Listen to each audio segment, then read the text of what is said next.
Okay, for our final speaker at the meal this evening, I want to introduce an individual who came the furthest to join us this evening. And Reb Saul is director of the Yerushalayim branch of Machon Maggid Harakiah, and I have to give Reb Saul credit for conceiving of the idea of creating sort of an entity to put all of the activities under. And I had the great pleasure of joining Saul in Yerushalayim many times, going back a number of years. And I cherish my friendship with Saul very greatly.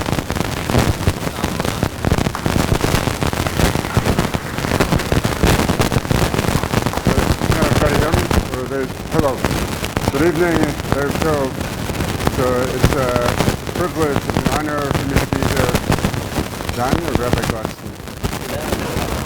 Rabbi Glatstein. What? So Rabbi Glatstein was joking when he told me that I'm going to be the keynote speaker. I was serious when I told him he's in trouble. In any case, we go back a long way. I just asked him if he remembered how long. I live in Eretz Yisrael. I've been living in Eretz Yisrael for a very long time. But I happened to be in Kew Garden Hills for a few years, from 2010 until 2013. And that's when I had the privilege of meeting Rabbi Glatstein.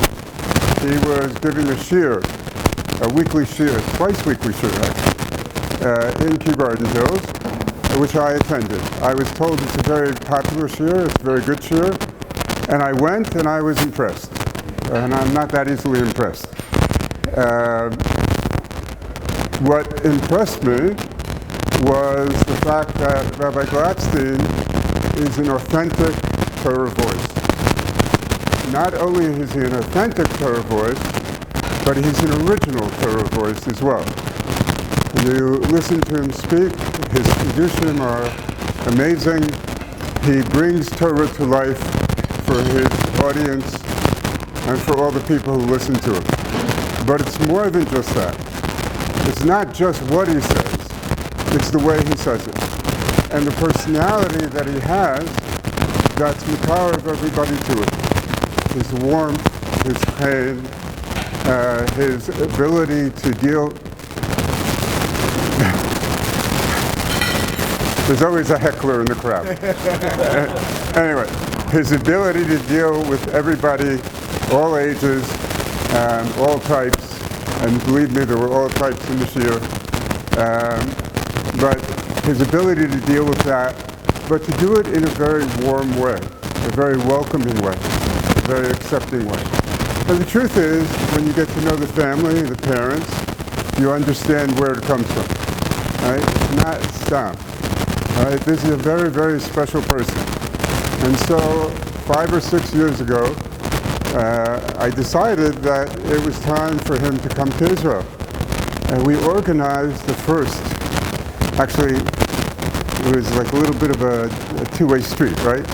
I was talking to you about you doing it, and then an opportunity came up. Right? So we've been talking about it, and then an opportunity came up. Your grandmother, right? Anyway, so then an opportunity came up, and we organized it. We put together the first Israel trip. And we've had a few since then, and hopefully we missed out during COVID. We missed out now because of the war. But hopefully, Bezrat Hashem, we'll be able to do it again in the near future, and we'll be able to continue doing it like this. We started a tradition of having an annual trip to Israel. And I hope this will be the beginning of a tradition of an annual or more Yarchei Kallah for the students of Rabbi Glatstein. Of course, we took a vote, right? And it was unanimous that nothing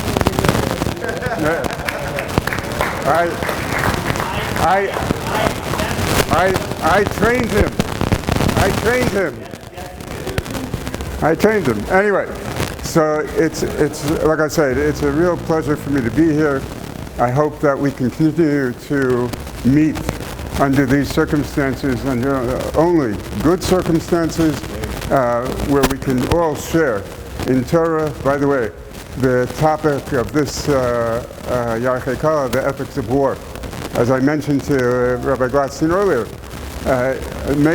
amazing organization, amazing Myra Makomos, tremendously well put together, and it's a pleasure just to listen to it, right? Because it comes across so well, and it's so timely, unfortunately, considering what's going on in Eretz Yisrael right now. But Kol HaKavod, thank you so much. Thanks so much. Beautiful. Thank you. I appreciate your time.